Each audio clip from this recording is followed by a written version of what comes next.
রোদ ছিল না একদিন, ঠান্ডা একদম, মানে এত বেশি ছিল, অন্ধকার হয়ে আসতেছিল, কুয়াশা ঘন হয়ে আসতেছিল, আর এত ঠান্ডা, শরীর কাঁপতেছিল।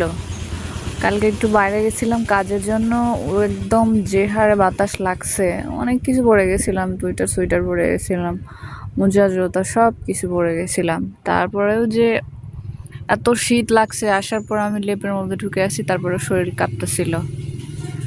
তো রোদ আল্লাহর সবচেয়ে বড় নিয়ামত, শীতের দিনে অবশ্য, গরমের দিনে অবশ্য বলা যাবে না, ওটা গরমের দিনে খুব কষ্টের।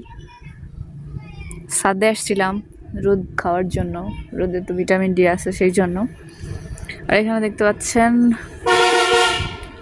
পেঁয়াজ লাগাইছে, 4টা পেঁয়াজ লাগাইছে, আমার মনে হয় ভালো পেঁয়াজ হয়েছে। পেঁয়াজের গাছগুলা দেখা যাচ্ছে যে 2টা 3টা করে গাছ হয়েছে এক একটা পেঁয়াজে, তার মনে হয় ভালোই ফলন ধরবে।